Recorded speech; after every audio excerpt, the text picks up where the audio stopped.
Hey everybody, I'm JJ Johnson. You're watching Reality Survival. So today I was just going to show you my most recent project with regards to fuel storage, and it's a 100-gallon transfer tank. Put a little rotary pump on there as well as a filter, and I built a little pallet for it out of pressure treated wood. And I'll give you a little closer look at this here.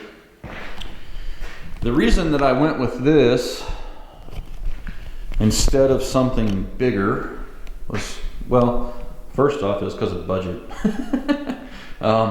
It's expensive. These things are, cost quite a bit. This whole setup cost me about probably, with the wood, the tank, the hose, the filter kit, the pump, and everything was right around probably 800 bucks, something like that. So it's pretty expensive. Just kind of give you a look here. Just got the basic little spout on it. Doesn't have too much, the handle one on there. Just got the little fuel cap on it so that it can vent, so that the tank won't, let's see if you can see that. So the tank won't become swollen or anything like that. It'll vent out when it gets to a certain pressure or whatever. And I actually fixed this other one. I don't know if you guys remember. I got this one and it had the rotary pump on it sucked, and so I bought a replacement rotary pump and put it on here. It sticks up a little higher, but it actually works really smoothly now. So. That's good. You can see the stuff start to come out. Yeah. So let's suck that back up. All right. So it was a little tricky if you get one of these and you put a replacement pump in it like I did. There's probably only a very specific number of pumps that will work, because this tube was just barely big enough for this to fit, because it had a very small coupler on it. Let's see if I can find the brand for you. I'm using my trash can. Hang on. I wasn't planning on doing this on camera. Well, it's the brand from Rotary Kit. I'll just tell you, that's where I got it. Was it Rotary Kit, and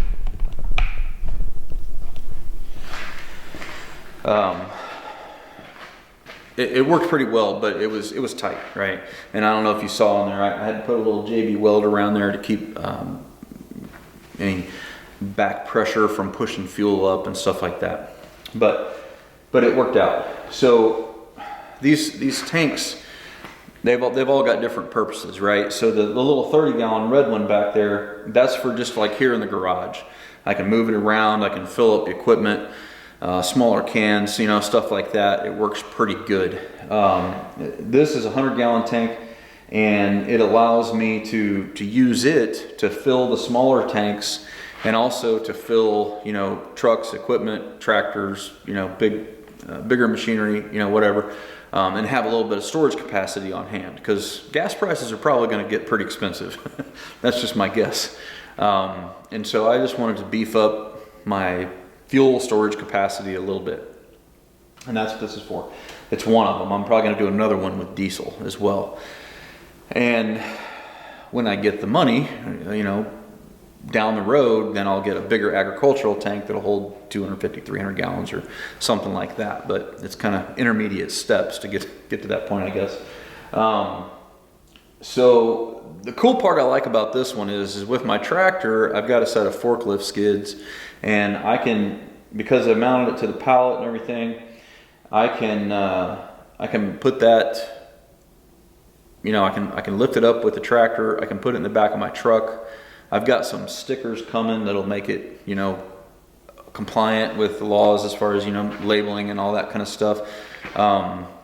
And then I can just put it in the back of my truck and I can take it to like the local co-op or whatever, and I can fill it up, you know, and there won't be any problems. And I come back home, unload it, and, you know, probably put it down in my storage Connex or something like that.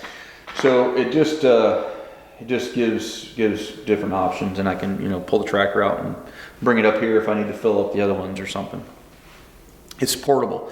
If I needed to, I could set this whole thing full in the back of the truck.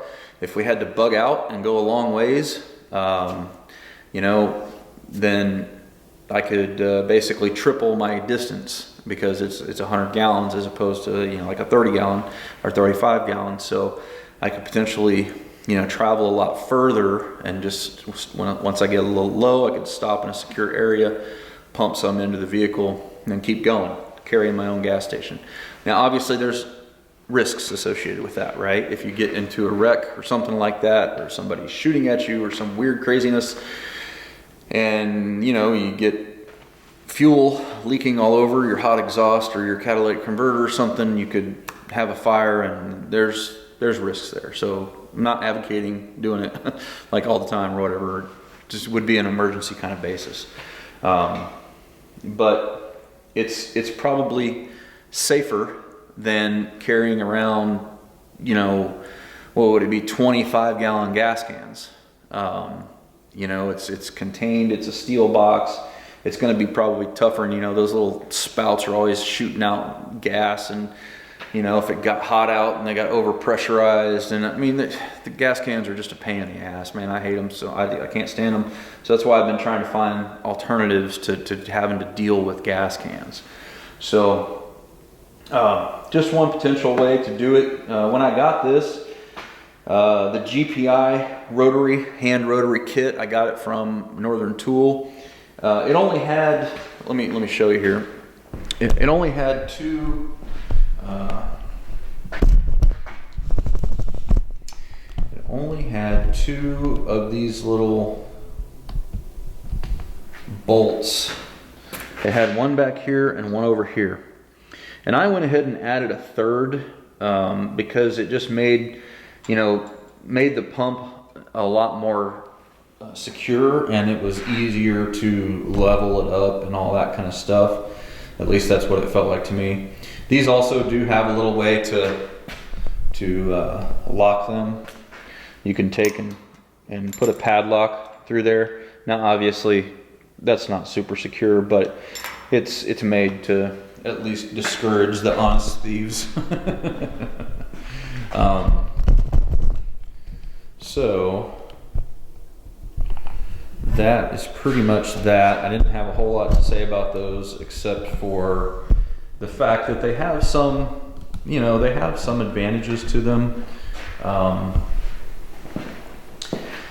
Being able to throw it in your truck and being able to, move it around. If you're in like a Homestead or something, that kind of situation, it could work pretty good. You probably, if you're in a suburb or something, unless you've got a shed or something out back to put it in, it's probably not going to be a great option. But so one of those or some other kind of wheeled fuel storage might be a little bit better. But for out here on the farm, this works pretty good. And it's been used for a long time by farmers. These transfer tanks have been used for a long time, and so they're a pretty good way to do it. It's 10 rotations for 1 gallon on there is how that pump works. And it's pretty smooth. It was a lot more expensive. It was got a little bit of a rough spot at the bottom there, but not too bad. So this kit without the filter was, I think, $170 or something. It was pretty expensive. Whereas that other kit that I bought for that one over there was only like $56. But it's not as efficient. It doesn't pump as much at once. So with a bigger tank, you want something that's going to, pump a little bit faster. So anyhow, that's pretty much that. I can't really think of anything else on this. Just throwing it out here to show you guys some options. I'll try to throw some links down below if I can find something that is equivalent to this. Like I said, I got this stuff at Northern Tool, but I'm sure that you know, there's other options out there as well. So anyway, guys, thanks for watching. As always, don't forget to live the 6 P's. Proper prior preparation prevents poor performance. And head over to the website and check that out. It's AmericanPreppingAcademy.com. If you would, turn your pop-up blockers off and sign up for the email list. That way I can get in contact with you guys when we come out with new content and all that kind of stuff. Anyway, guys, take care. We'll see you on another video here shortly.